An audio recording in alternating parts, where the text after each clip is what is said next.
வணக்கம். இந்த வீடியோவில் நிஃப்டி 50 பேங்க் நிஃப்டி சென்செக்ஸ் மிக்அப் நிஃப்டியோட இன்ட்ராடே லெவல்ஸ் வந்து பார்க்கலாம். ஸோ நேற்று நமக்கு வந்து ஒரு மிகப்பெரிய ஒரு நெகட்டிவ் டேவாக வந்து இருந்தது. மிகப்பெரிய கேப் டவுன் ஆச்சு. அங்கேருந்து கொஞ்சம் ஒரு நெகட்டிவாக வந்து போயிருந்தது. இன்றைக்கி கொஞ்சம் லைட்டாக வந்து ஒரு அப் ட்ரெண்ட் அப்படிங்கிற மாதிரி வந்து போனது. இருந்தாலும் அந்த அப் ட்ரெண்டு அதாவது ஒரு கேப் அப் ஆனதுலேருந்து அந்த அளவுக்கு வந்து பெருசாக மார்க்கெட் வந்து ஹோல்டு வந்து ஆகலை. மறுபடியும் வந்து மார்க்கெட் எந்த இடத்துல வந்து ஓப்பன் ஆச்சோ அதே இடத்துல வந்து க்ளோசிங் வந்து கொடுத்துருக்குறாங்க. இது வந்து ஒரு கைண்ட் ஆஃப் வந்து மார்க்கெட்டுக்கு வந்து எந்த பக்கம் போகிறது அப்படிங்கிற ஒரு ஐடியா வந்து மார்க்கெட்டுக்கு வந்து இப்போதைக்கு வந்து இல்லை.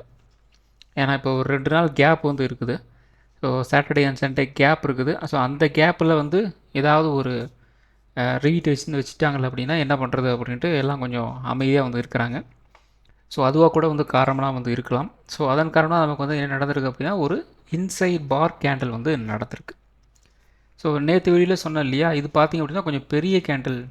ஸோ இது மாதிரி கேண்டில் வந்து ப்ரிண்ட் ஆகும்போது அந்த மூவ்மெண்ட் அப்படிங்கிறது கொஞ்சம் முன்ன பின்ன தான் வந்து இருக்கும் அப்படின்னு சொல்லியிருந்தோம். அதுக்கு அடுத்த நாளே இன்றைக்கி பார்த்திங்க அப்படின்னா ஒரு இன்சைட் பார் கேண்டிலாக வந்து விழுந்திருக்கு. ஸோ இந்த இன்சைட் பார் கேண்டில் அப்படிங்கிறது என்ன அப்படின்னா ஒரு பெரிய கேண்டில் ஒன்று இருக்கும். அதுக்கு ஹையும் வந்து கட் பண்ணியிருக்காது, அதே மாதிரி லோவும் வந்து கட் பண்ணியிருக்காது, அதாவது அந்த டச் கூட வந்து பண்ணியிருக்காது. அந்த 2வது நாள் முழுக்க முழுக்க அந்த இன்சைட் பார் அந்த பெரிய கேண்டிலுக்குள்ளே வந்து ட்ரேடாகி வந்து முடிஞ்சிருக்கும். அதுதான் வந்து இன்சைட் பார் கேண்டில்னு சொல்லுவோம். ஸோ இது மாதிரி கேண்டில் வந்து பிரிண்ட் ஆகும்போது அந்த பெரிய கேண்டில் ஒரு ரெசன்ஸ், அதாவது ஒரு ஹை அப்படிங்கிறது பார்த்திங்கன்னா ஒரு ரெசன்ஸாக வந்து ஆக்ட் ஆகும். அதே மாதிரி அந்த லோ ஒரு சப்போர்ட்டாக வந்து ஆக்ட் ஆகும். ஏதாவது ஒரு பக்கம் ஒரு ரெசன்ஸோ ஒரு சப்போர்ட்டுக்கிட்டோ வந்து ஏதாவது ஒரு பக்கம் நமக்கு வந்து ஒரு பிரேக் டவுன் வந்து கொடுக்கும்போது அதுக்கேற்ற மாதிரி மார்க்கெட்டோட ரியாக்ஷன் வந்து இருக்கிறதுக்கு வாய்ப்புகள் இருக்குது. நேற்று நம்ம வந்து என்ன எக்ஸ்பிளைன் வந்து பண்ணியிருந்தோம், இன்னையோட லோ வந்து கட் பண்ணாங்க அப்படின்னா ஃபர்தராக மார்க்கெட் வந்து ஒரு டவுன் வந்து எதிர்பார்க்கலாம். அப்படி இல்லை அப்படின்னா கொஞ்சம் வந்து ஒரு புல் பேக்கவோ அல்லது கொஞ்சம் பாசிட்டிவான ஒரு மூவ் வந்து இருக்கும் அப்படிங்கிற மாதிரி நம்ம சொல்லியிருந்தோம். ஸோ இன்றைக்கி பார்த்திங்க அப்படின்னா அப்படி தான் வந்து பெருசாக நடந்து வந்து முடிஞ்சிருக்கு. ஏன்னா நேற்றோட அந்த லோ வந்து கட் பண்ணலை. ஸோ ஆட்டோமேட்டிக்காக கேண்டில் கொஞ்சம் பெரிய கேண்டில் அப்படிங்கிறதுனால ஓவரால் அந்த டே ஃபுல்லாக வந்து இந்த ஊருக்குள்ளேயே வந்து ட்ரேட் ஆகி வந்து முடிஞ்சிருக்கு. ஸோ இப்போ டெய்லி டைம் ஃப்ரேம் பொறுத்த வரைக்கும் நமக்கு வந்து இப்போ ஒரு இம்மீடியட் சப்போர்ட் அப்படிங்கிறதே பார்த்திங்க அப்படின்னா இப்போ க்ளோஸ் ஆகிருக்கிற ப்ரைஸே வந்து இம்மீடியட் சப்போர்ட்டு தான். ஒரு 23,100 அப்படிங்கிறது இம்மீடியட் வந்து சப்போர்ட் தான். அதுக்கடுத்த லெவல் சப்போர்ட் அப்படிங்கிறது வந்து ஒரு 23,000 22,950 அப்படிங்கிறது அடுத்த லெவலில் ஒரு சப்போர்ட்டாக வந்துருக்குது. ஸோ அதை கட் பண்ணுறாங்க அப்படிங்கிற பட்சத்தில் நமக்கு வந்து ஒரு 22,800 அப்படிங்கிறது கொஞ்சம் ஸ்ட்ராங்கான ஒரு சப்போர்ட் வந்து இருக்குது டெய்லி டைம் ஃப்ரேமில். அதே மாதிரி ரெசன்ஸ் பார்த்திங்க அப்படின்னா ஒரு 23,650 அந்த ரேஞ்சில் வந்து ஒரு ரெசன்ஸ் வந்து இருக்குது.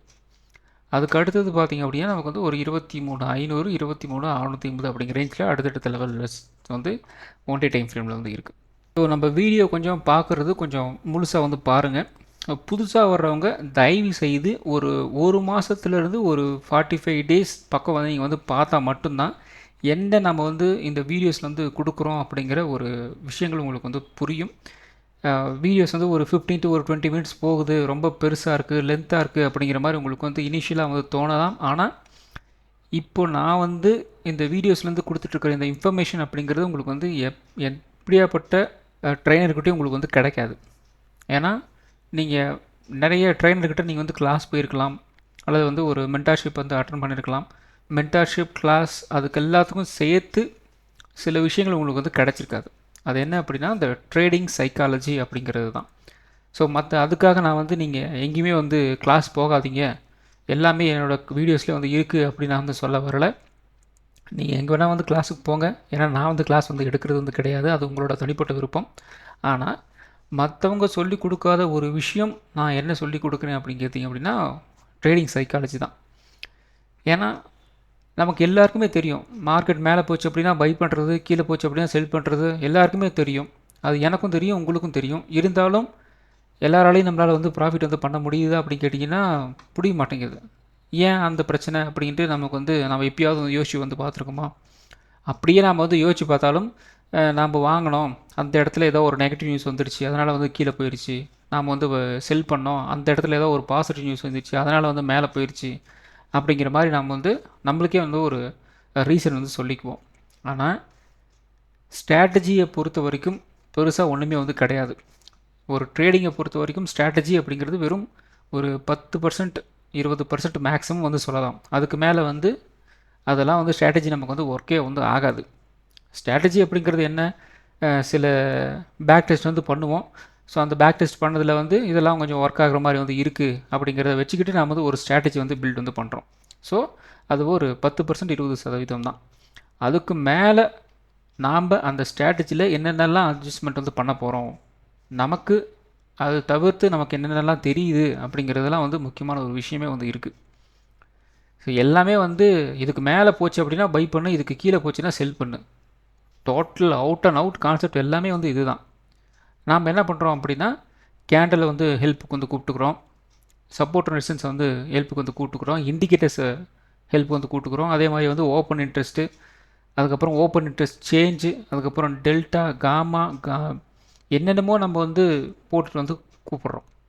இதெல்லாம் வந்து ஹெல்ப்புக்கு வந்து கூப்பிட்டுக்கிட்டு இது வந்து போயிடுச்சு, இப்போ நம்ம வந்து பைக் போகலாம், இது வந்து வந்துருச்சு, இப்போ நம்ம வந்து செல் போடலாம் அப்படின்னு வந்து போய்கிட்டு இருக்கோம். ஸ்டார்டிங் பாயிண்ட் எதுன்னு கேட்டிங்க அப்படின்னா இந்த சார்ட்டு தான். ஸோ இந்த இந்த இடத்துல இருந்து தான் எல்லாமே வந்து ஒவ்வொரு விஷயமா வந்து எக்ஸ்ட்ராக்ட் பண்ணிட்டு வந்து போயிட்டுருக்காங்க. இதில் இன்னொரு முக்கியமான ஒரு விஷயம் வந்து சொல்கிறேன், நல்லா வந்து கேட்டுக்குங்க. நமக்கு கிடைக்கிற இந்த சார்ட்டே நமக்கு லேட்டான ஒரு சார்ட்டு தான் வந்து கிடைக்குது. அதை நல்லா வந்து புரிஞ்சுக்கிங்க.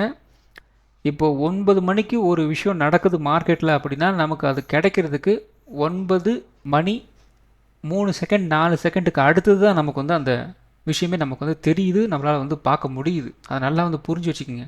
ஏன்னா நாம் போடுற ஆர்டர் நம்மளோட புரோக்கர் சர்வருக்கு போயிட்டு, அதுக்கப்புறம் வந்து எக்ஸ்சேஞ்ச் சர்வருக்கு போயிட்டு, எக்ஸ்சேஞ்ச் சர்வரில் அந்த ஆர்டர் மேட்ச் நடந்துட்டு, அதுக்கப்புறம் வந்து புரோக்கருக்கு வந்து ஒரு இன்ஃபர்மேஷன் வந்து பாஸ் ஆகும், ஆர்டர் வந்து மேட்ச் ஆகுது அப்படின்ட்டு. அதுக்கப்புறம் வந்து நம்மளோட ஆர்டர் வந்து ப்ளேஸ் ஆகும். அதுக்கப்புறம் புரோக்கர் நம்மளோட ஆர்டர் வந்து எக்ஸிக்யூட் பண்ணுவாங்க. அதுக்கடுத்து நமக்கு வந்து அந்த விஷயம் வந்து அந்த ஆர்டர் நமக்கு வந்து எக்ஸிக்யூட் பண்ணி வந்து காமிக்கிறாங்க. ஸோ இதுக்கெல்லாம் வந்து முடிஞ்சு நடக்கிறதுக்கு வந்து பார்த்திங்க அப்படின்னா ஒரு 3 செகண்ட்லேருந்து ஒரு 5 செகண்ட் வந்து முடிஞ்சிடும். ஸோ இதில் இதுவே பார்த்திங்க அப்படின்னா வெறும் இந்த சார்ட்லேயே நமக்கு வந்து ஒரு 5 செகண்ட் வந்து ஒரு பழைய டேட்டா தான் நமக்கு வந்து கிடைக்கிது. இன்னும் நீங்கள் வந்து இந்த ஓப்பன் இன்ட்ரெஸ்ட்டு, ஆப்ஷன் செயின்லாம் வந்து எடுத்துகிட்டு போனீங்க அப்படின்னா இன்னும் பழைய ஒரு டேட்டா தான் நமக்கு வந்து கிடைக்கும். பே பண்ணாதீங்க மட்டும்தான் வந்து கொஞ்சம் ஓரளவுக்கு கொஞ்சம் ப்ரீமியம் டேட்டாலாம் வந்து கிடைக்கும். நீங்கள் பே பண்ணலை, ஃப்ரீ வெர்ஷன் யூஸ் பண்ணுறீங்க அப்படின்னா அந்தளவுக்கு உங்களுக்கு வந்து ஃப்ரீ அதாவது ஒரு இன்ஃபர்மேஷன் வந்து கிடைக்காது. ஒரு 5 நிமிஷம் பழைய டேட்டா தான் உங்களுக்கு வந்து கிடைக்கும். நல்லா கேட்டுங்க, 5 நிமிஷம் பழைய டேட்டா தான் உங்களுக்கு வந்து ஓப்பன் டெஸ்ட்டில் வந்து கிடைக்கும். லைவ் டேட்டா உங்களுக்கு வந்து எங்கேயுமே கிடைக்காது, யாருக்குமே கிடைக்காது. அது எப்படி வந்து கிடைக்கும்? ஏன்னா நமக்கு வந்து நாம் போடுற அந்த ஆர்டர் டீட்டெயில்ஸ் எல்லாம் வந்து மேட்ச் பண்ணி ஆர்டர் எக்ஸிக்யூட் ஆகி உள்ளே போய் வெளியே வந்து இதெல்லாம் நடக்கிறதுக்கே நமக்கு வந்து ஒரு 10 செகண்ட் 20 செகண்ட் முடிஞ்சு போயிடும். அதுக்கு அடுத்தது நமக்கு பின்னாடி வந்தவங்கெல்லாம் வந்திருக்காங்க இல்லையா, அவங்களோட ஆர்டர்ஸ் எல்லாம் முன்ன பின்ன போயிட்டுருக்கோம். அப்போது எது வந்து ரிலையபிள் டேட்டா அப்படிங்கிறத உங்களால் வந்து கண்டுபிடிக்க முடியுமா? கண்டுபிடிக்கவே முடியாது. ஸோ நமக்கு கிடைக்கிறதே வந்து இந்த ஆப்ஷன் செயின், அந்த ஓப்பன் டெஸ்ட் செயின் அதெல்லாம் வந்து பார்த்திங்க அப்படின்னா ஒரு 5 நிமிஷம் பழைய டேட்டா தான் நமக்கு வந்து கிடைக்குது. ஏன்னா எல்லாமே வந்து அப்டேட் ஆகணும் நெட்டில். அவங்களோட பேண்ட்வித் அவ்வளோ ஸ்பீடாக இருக்கணும். அது இல்லாமல் உங்கள் பேண்ட்வித் அவ்வளோ ஸ்பீடாக இருக்கணும். ஸோ இதில் வந்து இவ்வளோ டெக்னிக்கல் விஷயங்கள் வந்து இருக்குது. ஆனால் அந்த அந்த ஒரு லேட் இன்ஃபர்மேஷனை கம்பேர் பண்ணும்போது இது எவ்வளோ வந்து பெட்டர். ஏன்னா நமக்கு வந்து இந்த கேண்டில் அப்படிங்கிறது பிரிண்ட் ஆகிறது பார்த்திங்க அப்படின்னா மிஞ்சி போனால் ஒரு 10லேருந்து ஒரு 20 செகண்ட் நமக்கு வந்து ஒரு லேட் அப்படிங்கிறது நமக்கு வந்து கன்ஃபார்மாக வந்து இருக்கும். அதுக்கு மேலே வந்து இருக்காது. ஒரு 10லேருந்து 20 செகண்ட் லேட் அப்படிங்கிறது தான் வந்து இருக்கும். ஸோ அப்போ அந்த ஒரு 5 நிமிஷம் பழைய டேட்டாவை கம்பேர் பண்ணும்போது ஒரு 10 செகண்ட் 20 செகண்ட் பழைய டேட்டா அப்படிங்கிறது எவ்வளோ வந்து பெட்டர். ஸோ அதனால தான் நான் வந்து என்ன பண்ணிட்டேன் அப்படின்னா அந்த ஆப்ஷன் செயின் பற்றி நான் வந்து அதிகமாக வந்து கான்சன்ட்ரேஷன் வந்து பண்ணுறதில்ல. இருந்தாலும் நீங்கள் வந்து அதிக பேர் வந்து கேட்குறீங்க அப்படிங்கிறதுக்காக வந்து சில விஷயங்கள் நான் வந்து சொல்கிறேன், அவ்வளோதான். மற்றபடிக்கு வந்து நான் ஆப்ஷன் ப்ரீமியத்தை பற்றியெல்லாம், இந்த ஆப்ஷன் செயின்ஸ் எல்லாம் பற்றிலாம் நான் வந்து அதிகமாக வந்து பார்க்குறது வந்து கிடையாது. ஏன்னா அது வந்து ஒரு பழைய டேட்டா, அது ஏற்கனவே நடந்து முடிஞ்ச அந்த டேட்டாவை தான் அவங்க வந்து வெப்சைட்டில் வந்து அப்லோடு வந்து பண்ணி விடுறாங்க. அப்போது அந்த டேட்டாவை வச்சுக்கிட்டு நம்மளால் வந்து பெருசாக ஒரு முடிவுக்கு வந்து வர முடியாது இன்ட்ராடேயில். நல்லா கேட்டுங்க, இன்ட்ராடேயில். நான் வந்து ஸ்விங் ட்ரேடிங் பற்றிலாம் நான் வந்து பேசலை, இன்ட்ராடேக்கு நாம் வந்து பண்ணிகிட்ருக்கோம். ஏன்னா நம்ம வந்து ஸ்விங் ட்ரேடிங் வந்து இப்போதைக்கு நம்ம வந்து இந்த வீடியோவில் கான்சன்ட்ரேஷன் வந்து பண்ணுறது கிடையாது. சார்ட்டை வந்து லேர்ன் பண்ணுறதுக்கு வந்து ட்ரை பண்ணுங்கள், அவ்வளோதான். அந்த open test, option chain analysis இதெல்லாம் வந்து மேபி நீங்கள் இன்னும் கொஞ்சம் நல்லா டெவலப் ஆனதுக்கப்புறம் அமௌண்ட்டுக்கு பே பண்ணி மாதத்துக்கு வந்து ஒரு 20,000 30,000 பே பண்ணி அந்த லைவ் டேட்டாவை வந்து கெட் பண்ண முடிஞ்சுது அப்படின்னா அப்போ நீங்கள் வந்து அதெல்லாம் வந்து யூஸ் பண்ணிக்கோங்க. இப்போதைக்கு நீங்கள் வந்து ஏதோ இந்த சின்ன சின்ன லெவலில் வந்து ட்ரேட் வந்து எடுத்துகிட்ருப்பீங்க. அதுக்கு உங்களுக்கு இந்த சார்ட்டை வச்சு நீங்கள் வந்து அனலிசிஸ் வந்து பண்ணிக்கிட்டே வச்சாலே போதும். அதுவும் மீறி வந்து பெருசாக உங்களுக்கு வந்து தேவை வந்து படாது. ஸோ நிறைய பேர் வந்து ஆப்ஷன் செயினை பற்றி சொல்லுன்னு சொல்கிறீங்க. அதுக்கு வந்து இந்த இன்ஃபர்மேஷன். ஸோ அடுத்தது பார்த்திங்க அப்படின்னா 1 ஹவர் சார்ட்டை வந்து எடுத்திருக்கோம்.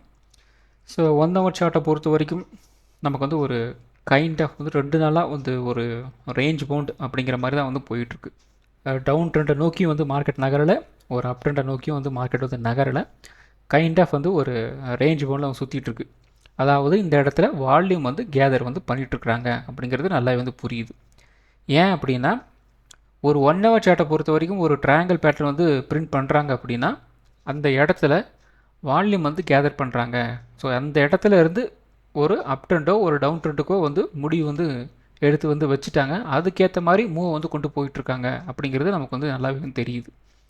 ஸோ இது மாதிரி ட்ரையாங்கிள் பேட்டர்ன் வந்து பிரிண்ட் ஆகுது அப்படின்னாலே நாம் கொஞ்சம் உஷாராயிடணும். ஃபோக்கஸ் ஃபுல்லாக வந்து அது அப் ட்ரெண்டு போகுதா டவுன் ட்ரெண்டு போகிறதெல்லாம் பற்றி அதை பற்றி நமக்கு வந்து கவலையே வந்து கிடையாது. நமக்கு தேவை அந்த ட்ரையாங்கிள் பேட்டர்னோட வேல்யூ, அவ்வளோதான். ஸோ அந்த வேல்யூ வந்து நமக்கு தெரிஞ்சிச்சு அப்படின்னா போதும். அப் ட்ரெண்டு போச்சு அப்படின்னா இந்த லெவலுக்கு நம்ம வந்து ஒரு என்ட்ரி வந்து கொடுக்கலாம், அல்லது அந்த லெவலுக்குள்ளே ஒரு என்ட்ரி வந்து கொடுக்கலாம். அதே மாதிரி டவுன் ட்ரெண்டு போச்சு அப்படின்னா அந்த லெவல்ஸ்குள்ளே நம்ம தான் ஒரு மூடிக்கு வந்து வரலாம். அப்புறம் நிறைய பேர் வந்து இந்த ஸ்ட்ரைக் ப்ரைஸை நான் வந்து எப்படி சூஸ் பண்ணுறது அப்படின்னு வந்து கேட்குறீங்க. ரொம்ப ரொம்ப சிம்பிளான ஒரு விஷயந்தான். நான் எல்லாத்தையுமே வந்து உங்களுக்கு வந்து சொல்லி கொடுத்துட்டு தான் இருக்கிறேன். எதையுமே வந்து ஒமிட் அப்படிங்கிறது எதுவுமே வந்து பண்ணுறது வந்து கிடையாது. இதில் எல்லாமே வந்து உங்களுக்கு வந்து இன்டெரக்டாக தான் உங்களுக்கு வந்து கிடச்சிட்ருக்குது. சில விஷயங்கள் நான் டைரெக்டாக வந்து சொல்லும்போது பிரச்சனைகள் வருது. ஸோ அதன் காரணமாக தான் நான் வந்து பெருசாக வந்து சொல்கிறது வந்து கிடையாது. நீங்கள் வீடியோஸை ஒரு 2-3 டைம் நீங்கள் வந்து பார்த்தீங்க அப்படின்னாலே வந்து போதும். அடடா இந்த அளவுக்கு இதில் வந்து இன்ஃபர்மேஷன் வந்து இருக்கா அப்படிங்கிறது உங்களுக்கே வந்து தெரிஞ்சிடும்.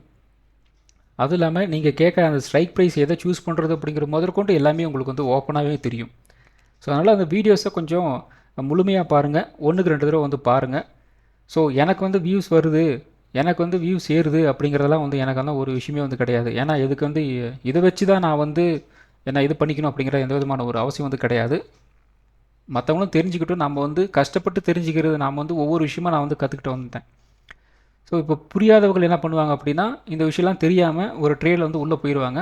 அப்போ வந்து மாட்டிகிட்டு வந்து முழிப்பாங்க. ஸோ அதன் காரணமாக தான் சில விஷயங்கள் நான் வந்து என்னால் முடிஞ்ச அளவுக்கு வந்து உடச்சி சொல்ல முடியறதுக்காக சொல்லிக்கிட்டு இருக்கேன். சில விஷயங்கள் வந்து ஓப்பனாக சொல்ல முடியாது, இன்டெரக்டாக தான் வந்து சொல்ல முடியும். அதன் காரணமாக நீங்கள் தான் 1க்கு 2 தடவை பார்த்து பொறுமையாக கற்றுக்கணும். அது உங்களோட தனிப்பட்ட வில் பவர் தான், அது நீங்கள் தான் வந்து பார்த்துக்கணும். ஸோ இப்போ 1 ஹவர் டைம் ஃப்ரேம் பொறுத்த வரைக்கும் நமக்கு வந்து ஒரு ட்ரையாங்கிள் பேட்டர்ன் அப்படிங்கிறது வந்து ஃபார்ம் வந்து ஆகிட்டுருக்கு. இன்னும் வந்து கம்ப்ளீட் வந்து ஆகலை, ஆகிட்டுருக்கு. ஸோ இந்த ட்ரையாங்கிள் பேட்டர்ன் நமக்கு வந்து ஒரு பிரேக் அவுட் வந்து கொடுக்க போகுது, ஒரு பிரேக் டவுன் வந்து கொடுக்க போகுது அப்படிங்கிற பட்சத்தில் அதுக்கேற்ற மாதிரி மார்க்கெட்டில் மூவ் வந்து கிடைக்கிறதுக்கு வந்து வாய்ப்புகள் இருக்குது. ஸோ நம்ம நேற்றே நம்ம சொல்லியிருந்தோம், மார்க்கெட் நமக்கு வந்து ஒரு கைண்ட் ஆஃப் வந்து ஒரு டபுள் பாட்டம் அப்படிங்கிற மாதிரி வந்து எடுத்திருக்கு. ஸோ இதுக்கு சின்னதாக ஒரு ரியாக்ஷன் மார்க்கெட்டில் வந்து இருக்கும் அப்படின்னு சொல்லியிருந்தோம். அதுக்கேற்ற மாதிரி ரியாக்ஷன் இன்றைக்கி வந்து ஒரு அப் ட்ரெண்ட் அப்படிங்கிற மாதிரி இருக்குது ஓரளவுக்கு. ஆனால் கிட்டத்தட்ட நமக்கு வந்து ஒரு நியர்லி ஒரு 10-30 அந்த ரேஞ்ச் வந்து ஒரு ஹை வந்து போச்சு. அதுதான் வந்து மேக்ஸிமம் ஒரு ஹையாக வந்துருந்தது. அதுக்கு மேலே பெருசாக வந்து மார்க்கெட் வந்து மூவ் ஆகலை. அதுக்கப்புறம் கொஞ்சம் கொஞ்சமாக வந்து மார்க்கெட் வந்து கீழே வந்து இறக்கிருச்சு. இப்போ ஓவராலாக பார்த்திங்க அப்படின்னா கைண்ட் ஆஃப் வந்து ஒரு ட்ரையாங்கிள் பேட்டர்னை நோக்கி வந்து மார்க்கெட் வந்து நகர்ந்துட்டுருக்கு 1 ஹவர் சார்ட்டில். இன்னும் வந்து கம்ப்ளீட் வந்து ஆகலை. ஸோ அதனால் வந்து இப்போதைக்கு இது ட்ரையாங்கிள் பேட்டர்னையும் நம்ம வந்து பெருசாக வந்து கன்சிடர் வந்து பண்ண முடியாது. ஒன்ஸ் அது ஒரு கம்ப்ளீட் ஆச்சு அப்படின்னா அதுக்கேற்ற மாதிரி நம்ம வந்து ஒரு முடிவுக்கு வந்து வரலாம். ஸோ அடுத்தது பார்த்திங்க அப்படின்னா 50 மினிட் சார்ட் வந்து எடுத்திருக்கோம். ஸோ நிறைய பேர் இந்த 50 மினிட் சார்ட்டில் இந்த ட்ரையாங்கிள் பேட்டர்ன் வந்து கெஸ் பண்ணி நம்மளோட டெலிகிராம் இதுக்கு வந்து மெசேஜ் வந்து பண்ணியிருந்தீங்க. சார் இது வந்து கரெக்டாக அப்படின்னு சொல்லி போட்டிருந்தீங்க. நானும் வந்து அப்பப்போ வந்து பார்த்துட்டு ரிப்ளை வந்து பண்ணியிருந்தேன். ஸோ நிறைய பேர் வந்து கேட்ச் வந்து பண்ணியிருந்தீங்க. Very good. நிறைய பேர் வந்து கரெக்டாக வந்து இந்த ட்ரையாங்கிள் பேட்டர்ன் வந்து எப்படி வந்து ட்ரேட் எடுக்கிறது, எப்படி வந்து டார்கெட்டெல்லாம் செட் பண்ணுறது அப்படிங்கிறத எல்லாம் ஓரளவுக்கு வந்து தெரிஞ்சு வச்சுக்கிட்டீங்க. ரொம்ப சந்தோஷமாக இருக்குது. அதாவது ஒவ்வொரு பேட்டர்னுக்கும் வந்து இது எல்லாமே வந்து தெரிஞ்சுக்கிட்டீங்க அப்படின்னா இன்னும் சூப்பர், அவ்வளோதான். ஸோ இப்போ இந்த ட்ரையாங்கிள் பேட்டர்னோட சைஸ் பார்த்திங்க அப்படின்னா நமக்கு கிட்டத்தட்ட இதோட லோ வந்து இந்த இடத்துல இருக்குது. ஸோ இந்த லோவிலேருந்து இந்த இடம் பார்த்திங்க அப்படின்னா கிட்டத்தட்ட நமக்கு வந்து ஒரு 400 பாயிண்ட் அப்படிங்கிற மாதிரி வந்து இருக்குது. ஸோ இந்த லோவுக்கு நம்ம வந்து இந்த லோவை கட் பண்ணோம் அப்படின்னா ஒரு ட்ரையாங்கிள் பேட்டர்ன் மாதிரி வருது, இல்லைன்னெல்லாம் சொல்லலை. இன்னொரு விஷயமா நம்ம வந்து யோசிக்கணும். அது என்ன அப்படின்னா இந்த இடத்துல இருந்து இப்படி கூட நீங்கள் வந்து மூவ் பண்ணணும். ஸோ இப்படி மூவ் பண்ணாலும் உங்களுக்கு வந்து ஒரு ட்ரையாங்கிள் பேட்டர்ன் மாதிரி தான் வந்து வரும். ஸோ அது இன்ட்ராடேயில் நமக்கு வந்து பார்த்திங்க அப்படின்னா இந்த இடத்துல நம்ம வந்து இந்த லைனை நம்ம வந்து போடும்போது இந்த ட்ரையாங்கிள் பேட்டர்ன் பிரேக் டவுன் அப்படிங்கிற மாதிரி நமக்கு வந்து காமிச்சிருக்கு. ஆனால் இன்னொரு விஷயமும் நம்ம வந்து பார்க்கணும். இந்த இடம் பிரேக் டவுன் ஆனதுக்கப்புறம் பார்த்திங்க அப்படின்னா ஒரு 3 மணி நேரமாக, அதாவது ஒரு 45 மினிட்ஸாக மார்க்கெட் வந்து இந்த ரேஞ்சில் வந்து இருந்திருக்கு. அப்போ இந்த இடத்துல ஒரு சப்போர்ட் மாதிரி வந்து இருக்குது. ஸோ இதையும் நம்ம வந்து கன்சிடர் வந்து பண்ணணும். அப்போ ஓவராலாக இந்த கைண்ட் ஆஃப் ஒரு ட்ரையாங்கிள் பேட்டர்னோட சைஸ் பார்த்திங்க அப்படின்னா ஒரு 400 பாயிண்ட் பக்கம் வந்து இருக்குது. மண்டே நமக்கு வந்து ஒரு ரேஞ்ச் பவுண்டில் வந்து ஓப்பன் ஆகுது. எந்த பக்கமும் ஒரு கேப் அப்போ ஒரு கேப் டவுனோ ஆகலை அப்படிங்கிற பட்சத்தில் என்ன நடக்குது அப்படின்னா ப்ரைஸ் வந்து இந்த ட்ரையாங்கிள் பேட்டர்ன் இருக்கு இல்லையா, அதுக்குள்ளே வந்து ட்ரேட் ஆகும். ஸோ இப்படி வந்து மூவ் ஆகிட்டு இப்படி வந்து மூவ் ஆகிட்ருக்கும். ஏன்னா இந்த இடத்துல நமக்கு வந்து கொஞ்சம் அந்த ட்ரேடிங் ஸ்பேஸ் அப்படிங்கிறது வந்து இருக்குது. ஸோ இப்போ ஓவராலாக நமக்கு வந்து இந்த ட்ரையாங்கிள் பேட்டர்னோட சைஸ் வந்து ஒரு 400 பாயிண்ட் வந்து இருக்குது. அப்போ ஒன்ஸ் இந்த ட்ரையாங்கிள் பேட்டர்ன் நமக்கு வந்து ஒரு பிரேக் டவுன் வந்து ஆகுது, ஒரு பிரேக் அவுட் வந்து ஆகுது அப்படின்னா ஒரு 400 பாயிண்ட் அப்படிங்கிற மாதிரி நம்ம வந்து கன்சிடர் வந்து பண்ணலாம். அதே மாதிரி டவுன் சைடு பார்த்திங்க அப்படின்னாலும் ஒரு 400 பாயிண்ட் அப்படிங்கிற மாதிரி நம்ம வந்து கன்சிடர் வந்து பண்ணலாம். அப் ட்ரெண்டுக்கு என்ன ஒரு மூவ் அப்படின்னு பார்த்தோம் அப்படின்னா அப் ட்ரெண்டு கிட்டத்தட்ட இந்த ரேஞ்ச் வரைக்கும் வந்து வருது. ஒரு 23,700 அப்படிங்கிற ரேஞ்சில் வந்து ஒரு அப் ட்ரெண்ட் வரைக்கும் வந்து போகலாம். அதே மாதிரி டவுன் ட்ரெண்ட் பார்த்திங்க அப்படின்னா நமக்கு வந்து ஒரு 22,700 அப்படிங்கிற ரேஞ்சில் வந்து ஒரு லெவலாக வந்து நிற்கிது. இப்போ நிறைய பேர் வந்து என்கிட்ட கேட்குறீங்க இல்லையா, ஸ்ட்ரைக் ப்ரைஸ் எப்படி வந்து சூஸ் பண்ணுறது அப்படின்ட்டு. இதுதான் ஸ்ட்ரைக் ப்ரைஸை சூஸ் பண்ணுற வழி. நமக்கு இந்த ரேஞ்சில் வந்து நடக்க போகுது அப்படின்ட்டு நாம் வந்து என்ன பண்ணுறோம், 22, 23,700, 23,800 இதுக்குள்ளே நாம் வந்து இந்த ப்ரைஸ், அதாவது இந்த ஸ்ட்ரைக் ப்ரைஸை நம்ம வந்து சூஸ் வந்து பண்ணிக்கணும். இப்போ மார்க்கெட்டு வந்து நாளைக்கு அப் ட்ரெண்டே வந்து போகுதுன்னு வச்சுக்கோங்க. அப் ட்ரெண்டு போகுது, ஆனால் எது வரைக்கும் போகுது அப்படின்னு நமக்கு வந்து தெரியணும் இல்லையா. அதுதான் வந்து நேற்று சொல்லியிருந்தேன். மார்க்கெட் நமக்கு வந்து ஒரு 500 பாயிண்ட் வந்து அப் ட்ரெண்ட் போகுது அப்படின்னா வந்து ஒரு 500 பாயிண்டில் நான் வந்து ஒரு ஸ்ட்ரைக் ப்ரைஸை சூஸ் பண்ணிட்டு ஒரு என்ட்ரி வந்து கொடுத்துட முடியாது. 500 பாயிண்ட் வந்து மூவ் ஆகுமா அப்படின்னு நமக்கு வந்து தெரியணும். ஸோ இப்போ இந்த இடத்துல ஒரு 23,000 அப்படிங்கிற ரேஞ்சில் வந்து இருக்குது அப்படின்னா நம்ம 23,500 அப்படி நாம் வந்து அங்கே போய் ஸ்ட்ரைக் ப்ரைஸ் வந்து சூஸ் பண்ணக்கூடாது. இங்கே ஏதாவது பேட்டர்ன் இருக்குதா அல்லது வந்து ஒரு ரெசன்ஸ் இருக்குதா அப்படிங்கிறத நாம் வந்து பார்க்கணும். அதே மாதிரி தான் டவுன் சைட்லேயும் ஏதாவது ஒரு சப்போர்ட் பக்கத்தில் வந்து இருக்கா அப்படின்னு நாம் வந்து பார்க்கணும். ஸோ அப்படி பார்த்தோம் அப்படின்னா அந்த இன்பிட்வீன் கேப்புக்குள்ளே இருக்கிற அந்த ஸ்ட்ரைக் ப்ரைஸை எது வந்து ப்ராபபிளாக வந்து இருக்கும் அப்படிங்கிறத நாம் தான் வந்து கெஸ் வந்து பண்ணணும். அதுக்கு நீங்கள் வந்து என்ன பண்ணுவீங்க அப்படின்னா ஒரு ப்ரீவியஸ் டைமில் அந்த ரேஞ்சில் அந்த ஸ்ட்ரைக் ப்ரைஸ் கிட்ட இருக்கிற அந்த சப்போர்ட் வந்து எப்படி வந்து ஒர்க் ஆகுது அப்படிங்கிறத நாம் வந்து பார்க்கணும். இப்போ மார்க்கெட் வந்து ஒரு டவுன் சைடு வந்து போக ஆரம்பிச்சது அப்படின்னா இந்த 400 பாயிண்ட் அப்படி பக்கம் நமக்கு வந்து ஒரு மூவ் வந்து கொடுக்கலாம் அப்படிங்கிற மாதிரி நமக்கு வந்து தெரிஞ்சிருச்சு. அப்போ நியர்பை சப்போர்ட் வந்து எங்கே இருக்குது அப்படிங்கிறத நாம் வந்து பார்க்கணும். அப்போ நியர்பை சப்போர்ட் அப்படிங்கிறது இந்த இடத்துல இருக்குது. கிட்டத்தட்ட ஒரு 22,900 அப்படிங்கிற ரேஞ்சில் வந்து இருக்குது. இது நியர்பை ஒரு சப்போர்ட். ஸோ இதுவும் ஒரு ஸ்ட்ரைக் ப்ரைஸ் தான். ஸோ இதுக்கு அடுத்தது வந்து மூவ் ஆக ஆரம்பிச்சது அப்படின்னா இந்த 400 பாயிண்ட்டுக்கு உண்டான அந்த மூவ் இருக்கு இல்லையா, அங்கே வரைக்கும் கூட வந்து மூவ் ஆகலாம். அப்போ நம்ம சூஸ் பண்ணுறது எல்லாமே வந்து இந்த சப்போர்ட்டில் ஃபஸ்ட் லெவல் சப்போர்ட்டில் இருந்து அதுக்கு அடுத்துல இந்த ட்ரையாங்கிள் பேட்டர்னோட சைஸ் இருக்கு இல்லையா, அது வரைக்கும் நம்ம வந்து சூஸ் பண்ணிக்கலாம். அது எப்படி சூஸ் பண்ணணும் அப்படின்னா இன்ட்ராடேவை பொறுத்த வரைக்கும் தான் அது வந்து நம்ம சூஸ் பண்ண முடியும். இன்ட்ராடேயில் நல்ல மூவ் வந்து கிடச்சிட்ருக்கு அப்படின்னா நம்ம வந்து எடுத்த உடனே ஒரு 22,700 கூட நம்ம வந்து அந்த ஸ்ட்ரைக் ப்ரைஸ் வந்து சூஸ் பண்ணிடலாம். மார்க்கெட்டில் மூவ் இல்லை அப்படின்னா என்ன பண்ணுறது, அப்போ அதுக்கு உள்ளே தான் நம்ம வந்து சூஸ் பண்ணணும். அப்போ 23,000, 22,900 அப்படி நம்ம வந்து சூஸ் பண்ணிக்கணும். அதுதான் வந்து வித்தியாசம், வேறு ஒன்றும் கிடையாது. அப்போது ஒரு ஸ்ட்ரைக் ப்ரைஸ் வந்து சூஸ் பண்ணணும் அப்படின்னா இது மாதிரி நிறைய வழிகள் வந்து இருக்குது. ஸோ இந்த வழிகளெல்லாம் நம்ம வந்து பின்பற்றணும் அப்படின்னா நமக்கு வந்து அந்த புரிதல் வேணும். இந்த பேட்டர்னுக்கு வந்து இவ்வளோ மூவ்மெண்ட் வந்து இருக்குது, சரி இந்த மூவ்மெண்ட் வந்து இருக்குது அப்படின்னா மார்க்கெட் இந்த மூவ் வந்து கொடுக்குமா அப்படிங்கிற ஒரு முடிவு வந்து வரணும். ஸோ அந்த முடிவு வரணும் அப்படின்னா உங்களுக்கு வந்து கொஞ்சம் எக்ஸ்பீரியன்ஸ் வந்து தேவை. ஒரு குறைந்தபட்சம் ஒரு 2 வருஷத்துலேருந்து 3 வருஷம் எக்ஸ்பீரியன்ஸ் இருந்துச்சு அப்படின்னா இந்த மூவ் வந்து கண்டிப்பாக வந்து கொடுக்காது அப்படிங்கிற கெஸ் ஒர்க் உங்களால் வந்து பண்ண முடியும். அது வரைக்கும் நீங்கள் வந்து கொஞ்சம் ட்ரை பண்ணணும். ஸோ ட்ரை பண்ணும்போது என்ன பண்ணுறீங்க அப்படின்னா உங்களோட லாட் சைஸ் வந்து கம்மி வந்து பண்ணிடுங்க. அதுக்கப்புறம் பெருசாக வந்து ட்ரேட்ஸ் வந்து ஹோல்டு வந்து பண்ணாதீங்க. ட்ரேட்ஸ் வந்து ஹோல்டு பண்ணிங்க அப்படின்னா உங்களுக்கு பெரிய பிரச்சனைகள் வந்து வர்றதுக்கு வந்து வாய்ப்புகள் இருக்குது. அதனால் தான் சொல்லிகிட்டு இருக்கேன், முடிஞ்ச அளவுக்கு வந்து ட்ரேட்ஸை வந்து ஹோல்டு வந்து பண்ணாதீங்க. ஸோ அடுத்தது நிஃப்டி 50. ஸோ நிஃப்டி 50ல் நம்ம வந்து என்ன சொல்லியிருந்தோம் அப்படின்னா இந்த 23 150 நமக்கு வந்து ஒரு ரெசிஸ்டன்ஸாக வந்து இருக்குன்னு சொல்லியிருந்தோம். அந்த இடத்துல வந்து நமக்கு வந்து ஒரு ஓப்பனிங் வந்து இருந்தது. அந்த இடத்துல இருந்து கிட்டத்தட்ட நமக்கு வந்து ஒரு 23,300 வரைக்கும் நமக்கு வந்து ஒரு அப் ட்ரெண்ட் போயிட்டு அதுக்கப்புறம் பெருசாக வந்து சஸ்டெயின் ஆகாமல் மறுபடியும் வந்து கீழே இறங்கி மறுபடியும் புல் பேக்கு மறுபடியும் வந்து கீழே இறங்கியிருக்கு. ஸோ ஓவராலாக நமக்கு வந்து ஒரு அப் ட்ரெண்டே வந்து இருந்தாலும் அந்த அப் ட்ரெண்ட் அப்படிங்கிறது நமக்கு வந்து சஸ்டெயின் ஆகாமல் செல்லிங் தான் வந்து போயிருக்கு. ஸோ எப்போல்லாம் ப்ரைஸை வந்து புஷ் பண்ணி மேலே கொண்டு போகிறாங்களோ செல்லர்ஸ் தான் வந்து உள்ளே வராங்க. ஸோ அதனால தான் நமக்கு வந்து பெருசாக அந்த அப் ட்ரெண்ட் அப்படிங்கிறது நமக்கு வந்து சஸ்டெயின் ஆகாமல் அது போயிருக்கு. ஸோ மண்டே நமக்கு வந்து ஒரு ரேஞ்ச் அமௌண்ட் டேவாக வந்து இருந்துச்சு அப்படின்னா 22,300 22,200 நமக்கு வந்து ஒரு ரெசன்ஸாக வந்து இருக்கும். சப்போர்ட் வந்து ஒரு 23,000 வந்து இருக்கலாம். 23,000 ஒரு பிரேக் ஒன்று ஆச்சு அப்படின்னா குறைந்தபட்சம் ஒரு 22,900 வரைக்கும் ஒரு டவுன் சைடு வந்து வரதுக்கு வந்து வாய்ப்புகள் இருக்குது. 23,200 நமக்கு வந்து ஒரு பிரேக் அவுட் வந்தாச்சு அப்படின்னா குறைந்தபட்சம் ஒரு 23,350 வரைக்கும் ஒரு அப்டெண்ட் போகிறதுக்கு வந்து வாய்ப்புகள் இருக்குது. அடுத்தது பார்த்திங்க அப்படின்னா bank Nifty. So bank Nifty நல்லாவே வந்து ஒரு அப்டெண்ட் மாதிரி வந்து போயிட்டு இருந்தாங்க. அது பார்த்திங்க அப்படின்னா ஒரு 9:35 அதுதான் லாஸ்ட். அதுக்கப்புறம் அந்த ஹையை வந்து கட் பண்ணவே இல்லை. ஸோ இதுக்காக தான் நம்ம வந்து சொல்கிறோம் மார்க்கெட் ஓப்பன் ஆன உடனே வந்து யாரும் வந்து பெருசாக வந்து முடிவு எடுக்காதீங்க, கொஞ்சம் வந்து வெயிட் பண்ணுங்கள் அப்படின்னு நம்ம வந்து சொல்கிறோம். ஸோ ஓவராலாக பார்த்திங்க அப்படின்னா நல்ல ஒரு டவுன் ட்ரெண்ட், மறுபடியும் ஒரு புல் பேக், நல்ல ஒரு டவுன் ட்ரெண்ட், மறுபடியும் ஒரு புல் பேக், மறுபடியும் டவுன் ட்ரெண்ட் அப்படின்ட்டு அப்படியே வந்து ட்ரேட் வந்து இப்போ முடிஞ்சு போச்சு பேங்க் நிஃப்டியில். ஸோ மண்டே நமக்கு வந்து ஒரு ரேஞ்ச் பாயிண்ட்டாக வந்து இருந்துச்சு அப்படின்னா 53,800 நமக்கு வந்து ஒரு ரெசன்ஸாக வந்து இருக்கும். சப்போர்ட் வந்து ஒரு 53,300. ஸோ 53,300 உடச்சாங்க அப்படின்னா குறைந்தபட்சம் ஒரு 53,000 வரைக்கும் வந்து கீழே இறங்குறதுக்கு வந்து வாய்ப்புகள் இருக்குது. 53,800 பிரேக் அவுட் வந்து கிடச்சிது அப்படின்னா ஒரு 54,000 54,100 இந்த ரேஞ்ச் வரைக்கும் ஒரு அப்டெண்ட் போகிறதுக்கு வந்து வாய்ப்புகள் இருக்குது. ஸோ அடுத்தது சென்செக்ஸுக்கும் வந்து பார்த்திங்க அப்படின்னா ஒரு நிஃப்டி 50 மாதிரி தான் வந்து ட்ரேட் ஆகிருக்கு. பெருசாக வந்து சேஞ்சஸ் எல்லாம் வந்து கிடையாது. ஸோ மண்டே நமக்கு வந்து ஒரு ரேஞ்ச் பவுண்டாக வந்துருச்சு அப்படின்னா ஒரு 74,850 நமக்கு வந்து ஒரு ரெசன்ஸாக வந்து இருக்கும். சப்போர்ட் வந்து ஒரு 74,250 வந்து இருக்கலாம். 74,250 வந்து பிரேக் வந்து ஆகுது அப்படின்னா குறைந்தபட்சம் ஒரு 73,800 வரைக்கும் வந்து கீழே இறங்கலாம். 74,850 நமக்கு வந்து பிரேக் அவுட் ஆச்சு அப்படின்னா குறைந்தபட்சம் ஒரு 75,300 வரைக்கும் ஒரு அப்டெண்ட் போகிறதுக்கு வந்து வாய்ப்புகள் இருக்குது.